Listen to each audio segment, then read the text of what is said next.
नमस्कार। प्राचीन भारत के इतिहास में आपका फिर से स्वागत है। आज का जो हमारा टॉपिक है हड़प्पा सभ्यता। मैं हूँ मिथिलेश सोलंकी, सहायक आचार्य इतिहास। जो आज हम पढ़ेंगे, इसकी नामकरण कैसे हुआ, हड़प्पा सभ्यता क्या है, क्यों इसे हड़प्पा सभ्यता के नाम से पुकारा जाता है, इसके विस्तार कौन से हैं, तो इनके प्रारंभिक जो परिचय हैं उसके विषय में आज हम पढ़ेंगे। हड़प्पा सभ्यता एक सुविकसित कांस्य युगीन नगरीय सभ्यता थी।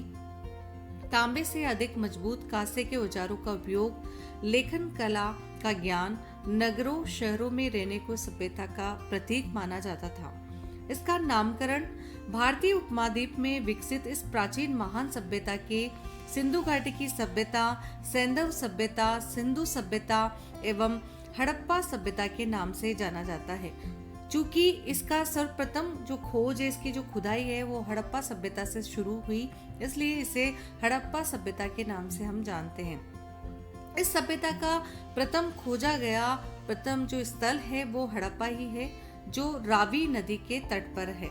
इसके बाद प्रारंभिक वर्षों में जिन स्थलों की खोज एवं उत्खनन कार्य किया गया, जैसे मोहनजोदड़ो, चनूदड़ो, आमरी, कोटतीजी, अलीमुराद आदि सभी सिंधु नदी के तट पर स्थित है।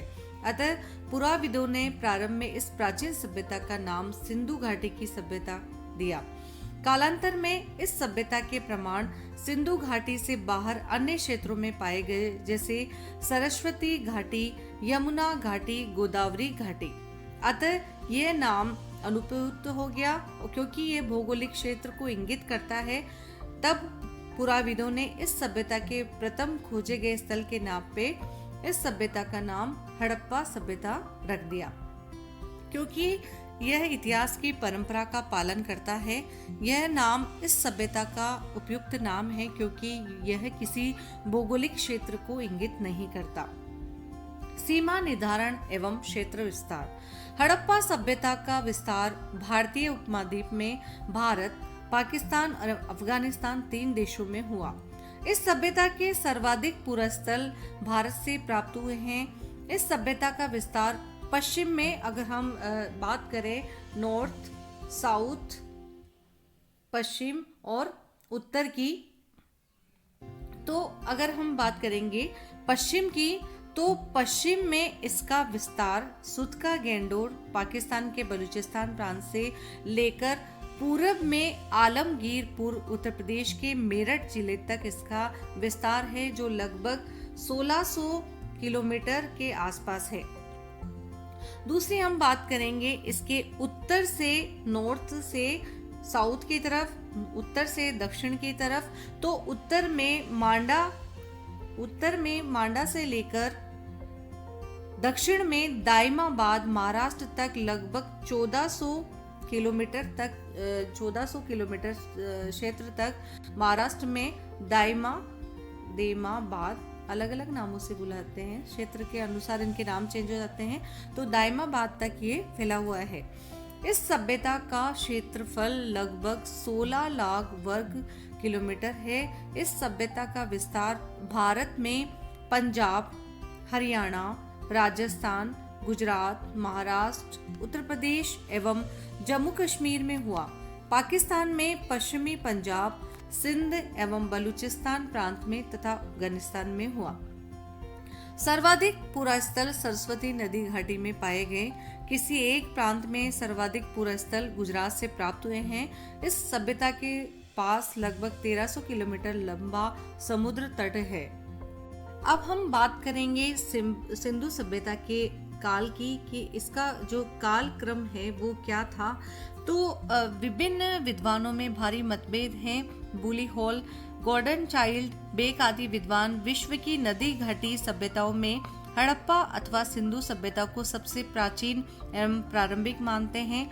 प्रमुख अंग्रेज पुरातत्व जॉन मार्शल ने सिंधु घाटी जो सभ्यता है, इसका जो कालक्रम है, जॉन मार्शल के अनुसार सिंधु घाटी सभ्यता का कालक्रम 3250 से लेके 2750 तक उन्होंने माना है, जबकि राधाकांत मुखर्जी इस सभ्यता का जो कालक्रम है 3250 ईसा पूर्व से भी बहुत पहले हुआ वो मानते हैं। डॉक्टर राजबली जो पांडे हैं, उनका मत है कि यहाँ की खुदाई में जल के धरातल तक प्राचीन नगरों के खंडरों के एक के ऊपर दूसरे 7 स्तर मिले हैं। मोटे तौर पर यदि एक नगर के बसने, पनपने और उजड़ने के लिए 500 वर्ष का समय दिया जाए तो 7 नगरों के बसने, विकसित होने और गिरने में लगभग 3500 वर्ष लगे होंगे। सबसे नीचे का स्तर भी सभ्य नगर का अवशेष है। इस प्रकार विभिन्न विद्वानों में इस बारे में मतभेद है। डॉक्टर राधा कृष्णन की मान्यता है कि ये सभ्यता जो है 3500 ईसा पूर्व से लेके 2250 इसके मध्य अपनी चरम सीमा पे थी, परंतु सर मॉर्टिनर व्हीलर इस सभ्यता को, जो व्हीलर मोदे हैं, वो इस सभ्यता को 2500 से लेके 1500 ईसा पूर्व के मध्य मानते हैं। पुरानी वस्तुओं के काल को जानने की जो विज्ञान सम्मत कार्बन 14 जो पद्धति है, कार्बन 14 पद्धति, इसके अनुसार सिंधु सभ्यता का विकास क्रम अगर हम जब डिसाइड करते हैं तो 2400 से लेके 1750 ईस्वी के मध्य माना गया है। वस्तुतः हड़प्पा सभ्यता का काल एक विवादास्पद प्रश्न है, परंतु इसमें कोई संदेह नहीं कि 3000 ईसा पूर्व में भारत भूमि पर स्वतंत्र एवं समृद्ध सभ्यता विकसित हो चुकी थी और यह सभ्यता मिस्र एवं सुमेर सभ्यताओं से किसी भी प्रकार कम उन्नत नहीं थी। डॉक्टर फ्रैंकफर्ट ने सत्य ही लिखा है कि यह बिना किसी संदेह के निर्धारित हो चुका है कि भारत ने एक ऐसी संस्कृति के निर्माण में अपनी भूमिका अदा की जिसने यूनानियों के पहले इस विश्व को सभ्य बनाया। अब हम बात करेंगे कि सिंधु सभ्यता के, जो सिंधु घाटी सभ्यता है, इसके निर्माता कौन थे, हड़प्पा सभ्यता के निर्माता कौन थे। यह विषय अधावती जो विवादास्पद बना हुआ है और जब तक इस संबंध में निश्चित प्रमाण नहीं मिलते मतभेद बना रहेगा। इस संबंध में विद्वानों की 3 मान्यताएं प्रचलित हैं। एक मान्यता के अनुसार ये लोग मिश्रित जाति के थे, दूसरी मान्यता के अनुसार वे लोग द्रविड़ थे और तीसरी मान्यता के अनुसार वे लोग आर्य थे। हम अब जो सिंधु घाटी सभ्यता के प्रमुख नगर हैं उनकी खोज कहाँ हुई है, क्या क्या वस्तुएं मिली है, किन किन ने की हैं, इनका एक एक नगर के अनुसार अध्ययन करेंगे। तो स्टार्ट करते हैं। सबसे पहले हम बात करेंगे हड़प्पा सभ्यता की कि ये किस प्रांत में है। वर्तमान में ये पाकिस्तान में पश्चिमी पंजाब मोंटगोमरी शाहीवाल में पड़ता है और ये जो है रावी नदी के तट पे है। इसका जो खोज का विषय है 1921 में और उत्खननकर्ता खोजकर्ता दयाराम सानी एवं माधव सरोवत्स। हड़प्पा से जो महत्वपूर्ण विषय जो है कि वस्तुएं यहाँ से क्या क्या मिली हैं, तो हम उनकी बात करेंगे कि यहाँ से श्रमिक आवासों की श्रृंखलाएं मिली है, पंक्तिबद्ध जो है 18 वृत्ताकार चबूतरे प्राप्त होते हैं, 16 भट्टियां, खंडों में अन्नागार, सोने का बना हार, प्रसादन बॉक्स, पाउडर, ये जो है काजल की डिबिया, गदे का प्रमाण, तांबे से बना पैमाना, हृदयाकार मनका, काफी मात्रा में जो मन को जो मिले हैं, काफी मात्रा में मुहरें मिली है। दूसरा हड़प्पा सभ्यता का महत्वपूर्ण नगर हम कह सकते हैं मोहनजोदड़ो को। शाब्दिक इसका अर्थ है मृतकों का टीला। पाकिस्तान के सिंध के लड़काना प्रांत में है और नदी जो है सिंधु नदी है। इसकी खोज हुई 1922 में राखल दास बनर्जी उत्खनन मार्शल द्वारा। इसकी महत्वपूर्ण जो वस्तुएं प्राप्त हुई है, मुख्य विशेषताएं जो मोहनजोदड़ो की है उन पे हम चर्चा करेंगे।